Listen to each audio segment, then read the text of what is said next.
Ladies and gentlemen, this is Joe's Classic Video Games back with another cool arcade game repair video for you. We have been working on this Exidy MOUSETRAP arcade game, which is a really cool game, by the way. But we've been working on this for a little while now and have been filming it. So we did a video earlier where we had the power supply was screwed up, had burned up a couple capacitors, and we went through that and messing with the board a little bit, and we got to the point where the game will not display on the screen, and it's not playing blind or anything like that. All it's doing is cycling through all of the sound effects. So you're hearing like a cat meowing and a dog barking and birds tweeting and crashes and things like that. But the game is not actually running, and you don't see anything on the screen. So we need to do some kind of repair to the game board. The power supply seems to be fine, the voltages check out, but the game is just tripping. So that's what this video is going to be about. Let's see if we can fix the game from tripping. We went through it last time, checked out everything on the inside. We believe the monitor works fine. The CPU board there's two boards, the main board in the back, and then this is more like an audio board. But from what I understand, the CPU board will not run without this audio board connected to it. It has some ribbon cables over here. It's also got a smaller ribbon cable here that I believe is the video. Comes off of the main board onto the sound board, and then these connectors send it to the monitor, I believe. I guess it would be this connector. I don't know what this one does. Maybe that's the speakers. So that's kind of where we're at. So I'm going to look in the schematics and just look them over for a minute and see if I can wrap my head around how this thing must work. Another interesting thing is this is a MOUSETRAP PCB, but I think all of the Exidy games use the same PCB, and there were 10 or 12 different games. So I think they all use this or very, very similar to this. I'm pretty sure you can turn one into another. So there's Pepper and Venture and several other games that use this same board. So let me check out the schematics, see if I can get an idea of where to start, and then we'll get into it. I was reading on the killer list of video games a couple people that kind of know how to repair them, and they were saying that while you don't need this connector on it, which is the power, you need the audio board plugged in for the game to boot, and also for it to send the video signal out. So you don't need the power for the video signal, but you need obviously the board plugged in, or you'll never see the video signal because it goes through here and here. So keeping that in mind, let me look on the schematics and see what's necessary and what our problem could be. I don't understand why it's just playing the sound effects over and over again too, so there's something going on there.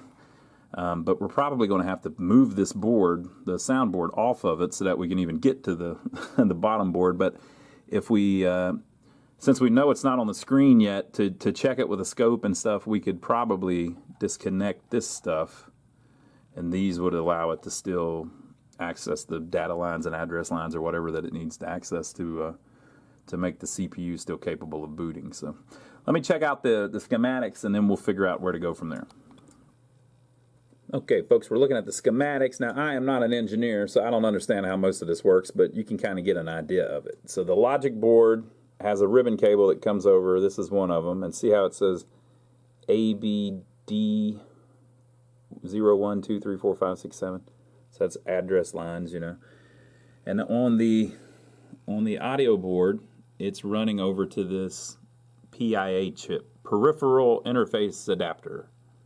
And that's them right there. So it's kind of controlling or talking to that PIA chip. And then the PIA chip has a bunch of data lines that go pretty high, so up to 17 data lines. Right? And then it's got CA1 and 2, CB1 and 2, blah, blah, blah, blah, blah. Right? So that's on that PIA 6821. So if you go down to the next sheet, it runs into all of that information, gets sent to another PIA, a 6520, which I think is very similar to a 6821. So here's all of our 17 data lines and our CA12 and CB12. Okay? And so this is putting out data lines, which I believe is connecting over to this microprocessor. And this microprocessor is what's actually making our noises that we're hearing. K9, that'd be a dog. Eat, I don't know. Zero line, PTER, busy. So anyway, so it's making, that's controlling the things that we're hearing. So I think if the main board isn't working, it may leave this audio board where it's doing crap like that. I don't know. That would be my guess. So I think the main board is just dead as a doornail. That's why we're not getting any video or anything, and this audio board is just doing its own thing. If you want to see where those lines go, boom, boom, boom. Next board, they come over, so their signals coming in. They go through a 367 and then create these signals here, which connect to a Z80. So the Z80 is reading it, blah, blah, blah, blah. And sending out ZA signals and ZD signals, which are reading EPROMs and stuff, and I guess getting what a dog bark and everything is supposed to sound like. Right? And then I don't know how it's turning on these switches and stuff over here, which I guess there's one for each sound, which all get combined and sent out the speaker. And then I'm sure there's music that plays and stuff too. Maybe that's what this is. I don't know where the Z signals all go. It talks with the ROMs, but I don't know where the output is.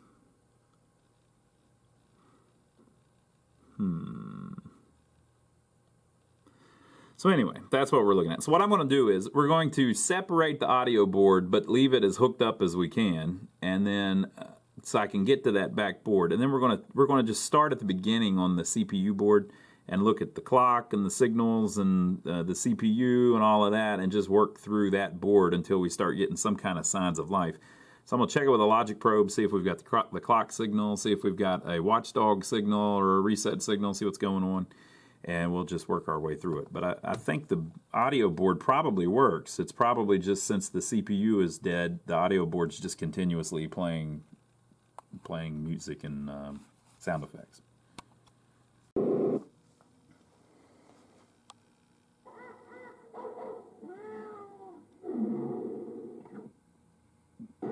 So it's still doing its sound test thing, or just running. And so what I was able to do was, I actually just took the front board off and swung it around behind it, and then I took the board supports off the front and put them on the back. So I just reversed the order of the boards, and I didn't even unplug them. The two plugs that are down here plugged into the back board. And so we've got the entire set plugged up, but now we've got the CPU board on the front. So that's a good thing. So then I use my multimeter to find a good place to grab 5 volts so I can hook up my logic probe. And so you can do it on these little filter caps along the edges, but you got to be really careful. Like if I was to try to grab that leg, which is on 5 volts, you would probably short out to the ground next to it with the metal clip of the clip, the metal side of the clip. So you just got to watch where you grab it. Like right there, it won't do that because the ground trace doesn't go near it. So now that we've got that, I'm just going to work through the schematics, looking to see if any of if I'm missing anything. They have very good the sound is going to drive me nuts by the time I get done. I could unhook the speaker, I guess, but they have very good schematics in the manual. So it just shows you all your signals and everything that you need. We're just going to see if anything's missing. The first thing I'm going to check is like the reset line and see if it's watchdogging. I'm going to check the clock, wherever it's out, right there above it. etc., etc., etc. And then I have this other sheet that does all of the sync signals.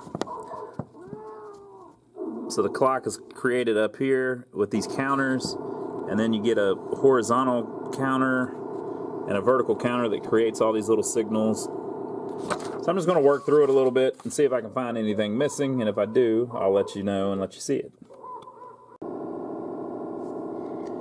Okay, so I've completely removed the CPU, and you still get the same exact effect. So apparently that is something. If the CPU board goes dead, isn't doing its thing, or even if the CPU is completely removed, the audio board will just cycle through all of its stuff, or maybe the audio board's screwed up doing that too, but we'll get to that later. Checking the signals. Okay, so these inputs here are not active on this game, it says. The clock is there. The reset is working properly. So when you first turn the game on, pin 40 is low, and then it goes high. This is a 6502. So it's low, and then it goes high like it's supposed to. So whenever you get over here to the address line, the two clock outputs are both pulsing like they should. I mean, they may be off, but it's doing something, getting a signal. The data lines and the address lines, when you first turn it on, there's activity on, I don't know if all of them, but several of them at least. But then it crashes and they just get stuck high or stuck low. So the first thing I'm going to try is just swapping in another 6502A just to make sure that it's not just simply a failed CPU. Maybe it will be. Boy, that would be cool. Boy, I'd like that. That'd be real cool. So I'll try swapping in another one, see if we get anything different. Okay, folks, so we're sitting here chilling with our logic probe. And, you know, I'm still learning. After all these years, I never went to school for this or anything. So here's what we've got going on. I put in another CPU, and this one doesn't seem to crash. The lines that are pulsing continue to pulse. The lines that aren't pulsing continue not to pulse. Blah, blah, blah, blah, blah. So I'm just leaving that one in for now. That doesn't necessarily mean the other CPU's bad, I don't think, right? But here's what we got.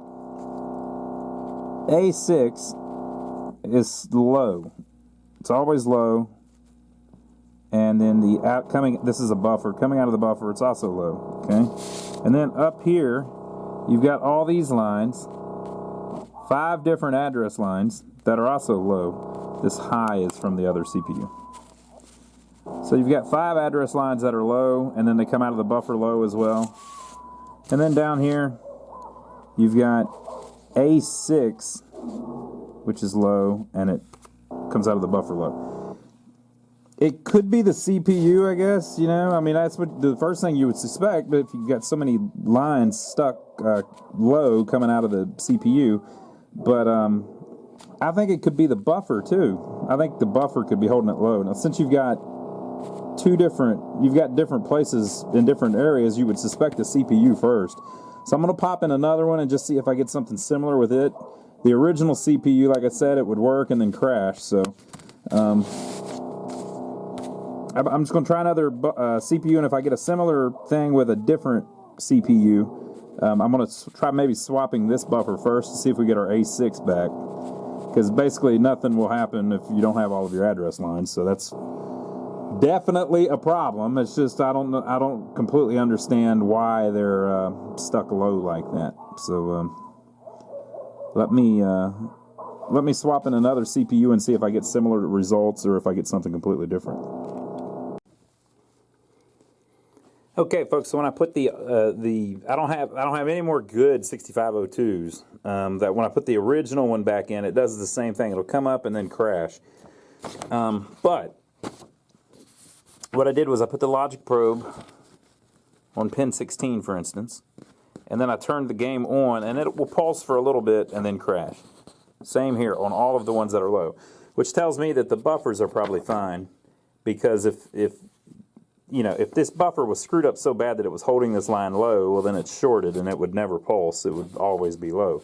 But it does pulse for just a second whenever it comes on, and they both do that, so they're probably fine. So there's a couple things I think that it could be doing.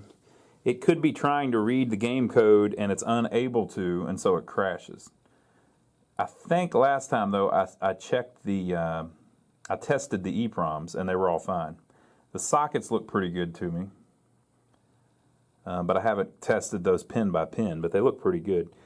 But what I haven't tested is the RAM. So, you know, I think we're down to one of two things. Either it's reading the software and can't, or it doesn't like what it reads, or it doesn't make sense and it crashes, or it's trying to use the RAM, which it does when it constantly, you know, this is the work RAM, I guess. Scratch pad RAM. Right? So it could be that the RAM are bad. And luckily on this board it's all socketed. So the two RAM chips are right there and they're socketed. So I'll just try swapping in two other ones and we'll see if that does anything different.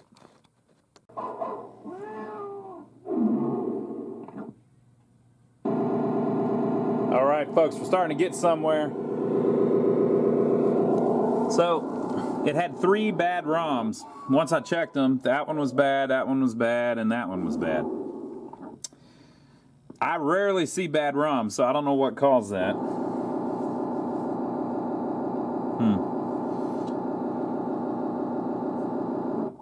I think in the previous video I may have even said that I never see bad ROMs, which is probably what caused it. But these 3 were bad. So after reburning them, we now have something on the screen. So I'm going to turn it off and back on, and let's see if we get the same thing. The sync is not good though, which is probably the monitor. Remember we adjusted, we rebuilt the monitor at some point, so it probably just needs the sync dialed in, but it could be the board as well. So we've turned it off. Let's turn it back on and see if we get something similar, or if that was just a fluke.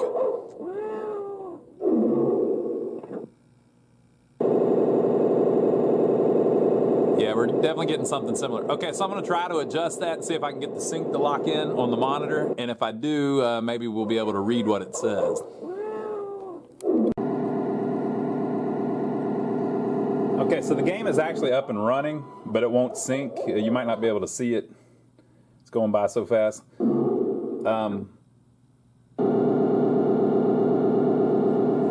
It's not rolling this way, it's only rolling that way. So it's definitely a horizontal sync. If I adjust it, I cannot get it to stop. But that's actually pretty good. Usually you can't get it to be that perfectly in sync when it's out of sync. Usually it'll have all those jagged lines that we were just seeing. So we may be down to a connection issue. So I'm going to look in the manual and see what kind of sync the board puts out. And then we're going to look on the monitor to make sure it's plugged up right. But it looks like we've actually got vertical sync. It's just the horizontal that's messed up. By the way, no matter which way a monitor is mounted, the long way is always horizontal. So since it's going that way, that's horizontal on the monitor. If it was turned sideways like on Pac-Man, on the monitor, that's still horizontal, but it would be turned sideways.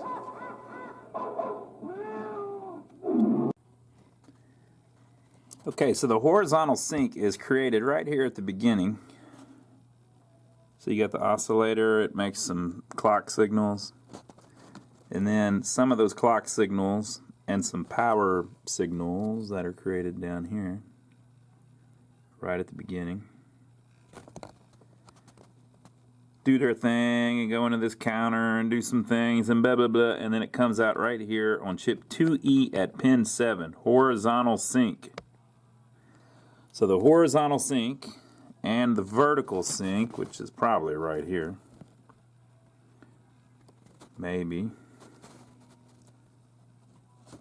Where does the vertical sync come from? There it is. And the vertical sync, now I believe the vertical sync is working just fine though, right? The horizontal sync and the vertical sync go from this area of the board. Now remember, this is the back board, we've swapped them. Goes from this area of the board, this chip right here, blah, blah, blah, blah, blah, blah, blah, and it goes out this ribbon cable, which sucks, man, because them things, it would be easy for that to break, man. See how it's been creased? It's very scurry, man. So it goes from there to here. I haven't checked it on here because there's no real good way to, but it's definitely being created by the board. You're getting nice pulsing on the meter. So this board seems to be doing what it's supposed to be doing. The only other thing I want to check before we go ahead and put the boards back the way they're supposed to be is I'm going to check the signals that run to the audio board because, you know, it's just constantly making sounds. I don't believe that that can really be a problem on this board because remember we took the CPU chip out and this board completely dead without doing anything. The audio board was still doing what it was doing. So it's got to be a problem on the audio board, I would think. Knock on pressed wood. But I'm just going to look at the signals going off the board over to the other board just to see what it looks like. Make sure I don't see anything that looks like, oh, there's our problem. But I think we're about ready to swap the audio board back to the front, and then we can test the video first, and we'll get the horizontal sync problem fixed, and then we'll figure out that weird audio problem where it's just got it doing its thing over and over again. But I've confirmed that the MPU board is making the horizontal sync like it's supposed to, and it should be sending it out this ribbon cable. We'll see if it catches it on the other side.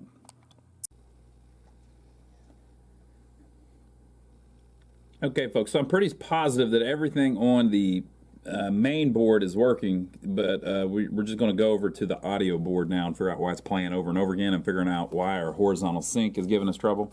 This is from the main board, the CPU board, going to the audio board. This is one of the connectors on the audio board, one of the ribbon cables.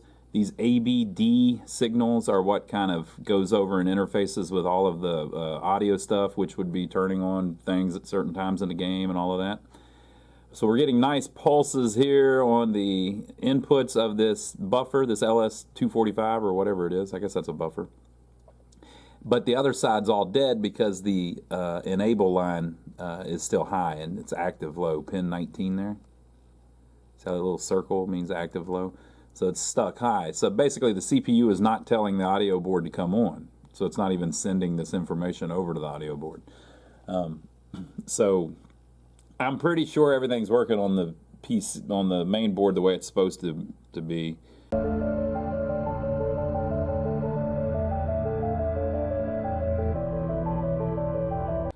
So I'm going to go ahead and swap the boards back the way they were originally, where we can mess with the audio board, and we'll see if we can track down the horizontal sync problem. Okay, folks, so we've got it back, swapped back how it was. I was able to turn the volume down finally. It's still doing the same thing though. The screen is still scrolling. Sometimes if you leave it on long enough, it'll slow down enough that it'll actually stop. And if I check the horizontal sync going out, I'm getting a nice pulse, so it's probably right.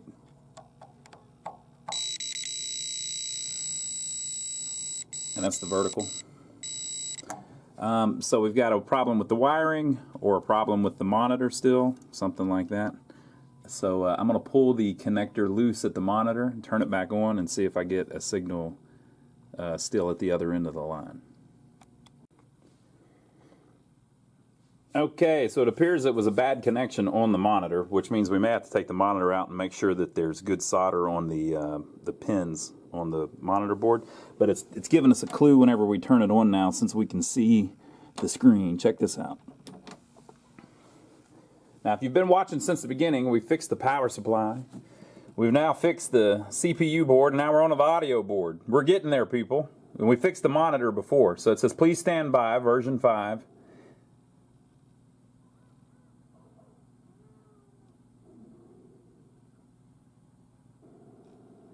Audio communication error. Audio self-test error. So we got some problems going on the audio board. So I think we're getting there. Boy, it looks like it's going to be fun. Really fun. Alright folks, so that'll do it for this video. We got to work on the soundboard, but I think that's going to be a deep one, so we'll have to do that on a separate video. Make sure to leave your comments down below. Let us know what you think so far. We've went from the thing not working to the power supply working to the CPU board working, but we're not up to the soundboard working yet, but that'll be next. So make sure to tell us what you think. Make sure to check out My Brother Donnie. If you don't know about that, we have another channel here on YouTube. It's my brother's channel, My Brother Donnie. He's literally our brother. And if you like watching us work on these old arcade games, You may like watching us work on old buildings. We bought a couple buildings in a small town near here in the downtown area, and we're fixing them up, trying to help revitalize downtown. So go check that out. He's crazier than I am. And people have told me I'm crazy. I don't know why they say things like that. I'm such a harmless, lovable person. I don't know why they would say I was crazy. That's crazy that they would say I was crazy. But also, I'd like to thank everybody that's been using our Amazon links. If you don't know about that, down below, down on the bottom, like the Gnomesteader says, there is a link to Amazon. You can go to Amazon if you're going to buy anything there. If you click our link first, it gives us a tip because we sent you there. We appreciate that. And also, check out our website. Go to lionsarcade.com. We've got prices, pictures, and descriptions of all of our games that we have available for sale right now on there. And we also have a parts page where we sell some of the things that we use in our videos to repair things. And we also have things like our merchandise on there, t-shirts, stuff like that. So make sure to check that out, and we will see you on the next video.